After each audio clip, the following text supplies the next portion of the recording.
Nice eye patch. I don't know if anyone can see it, but I swear she gave me the eye patch. We're Madam Xing together. You smell lovely. Thank you. Is it some sort of MDNA scent? It's called Portrait of a Lady. Really?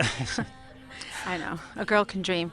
Let's talk about tonight. Mm-hmm. You just finished performing Medellin Yes. with Maluma. Yes. Maluma baby. Crazy, fantastic, high-tech performance. Thank you. When yeah. did you start planning and prepping for this? Many months ago. Like a year ago.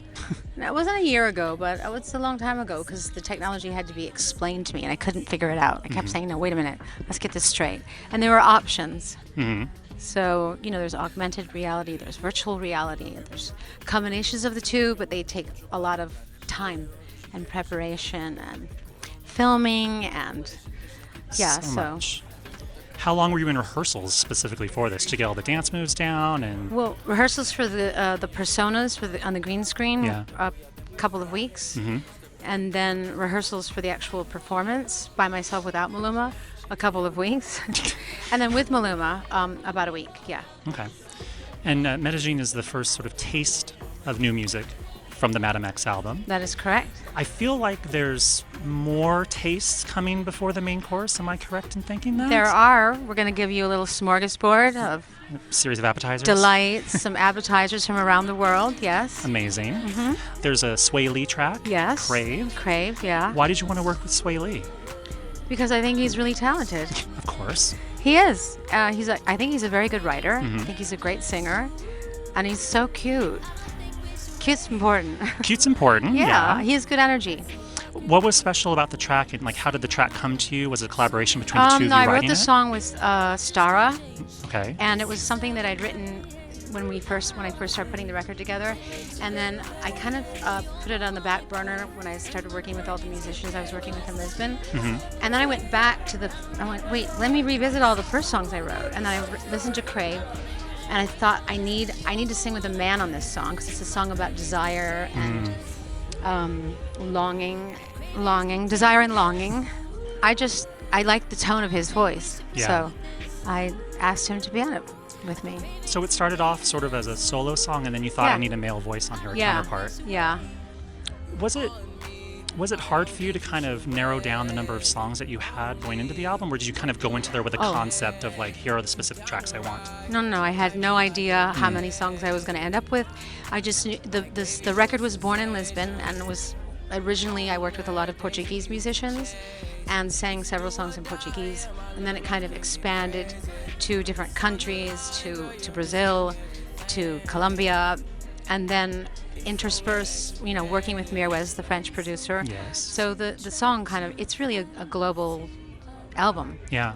So Do you sort of consider it like a concept album in a way? Because the Madam X personas? I don't really know what that means. Well, in the sense of, there's all these different personas, the equestrian and the Yeah. teacher.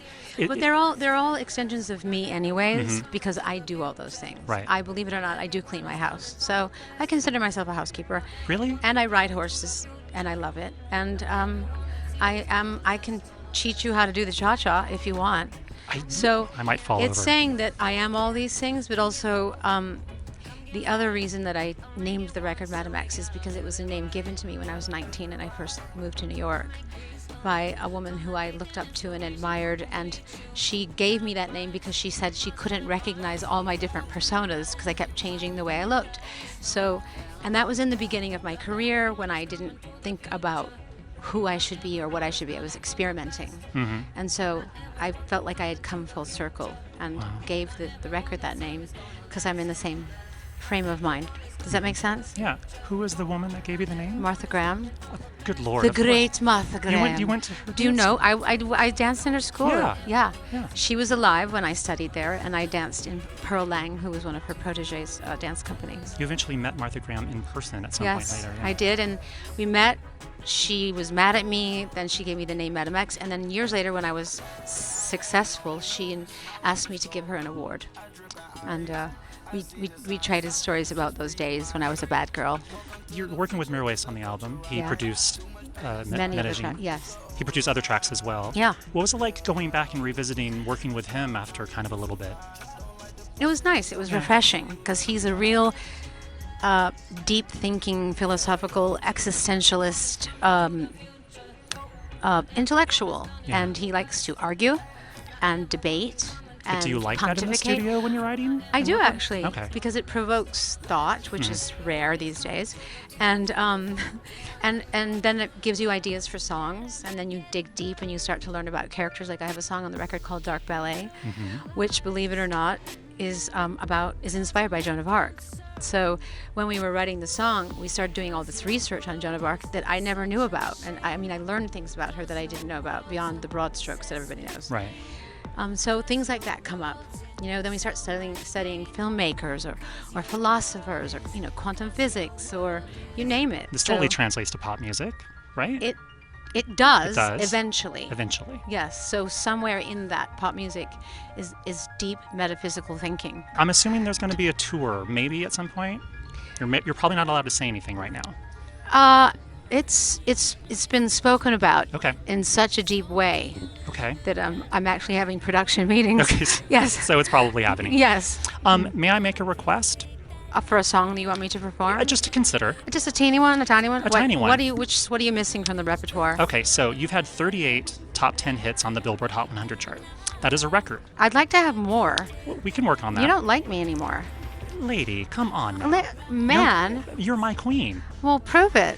Well, I can't just make you do something on the charts. You can do whatever you want. Okay, let's get You're back. wearing a patch. True, the patch can do everything. Yes. Back to my question, though. Yes. 38 top 10 hits, but you haven't performed 3 of them live yet. What? I'll remember. This used to be my playground, and Rescue Me. Just consider. Those were top 1 hits? Top 10 hits. Top 10 hits. I'll Remember was number 2. Rescue Me was number 9. And what was the other one? I'll tell you why. This used to be my playground was number 1. Because they're very laid back, dreamy songs, and they don't usually go in my like, True. Interlude.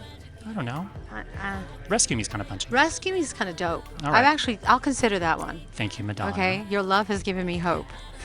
Okay, to quote the song. The song, to quote yourself? Yes. Mm-hmm. Yes. Well, Madonna, this has been lovely. Mm-hmm. And I wish you nothing but the best with the new album. And I look forward to seeing you on whatever that tour is that may or may not be announced soon. Whatever dressing room I might be performing in. Sure. Yes. Dressing You'll room? come anywhere, right? Of course I will. Small cabaret, Of course. stadium. At Starbucks down the street, I'm there. Okay. See you there. Thank you, Okay. Madonna. Thank you.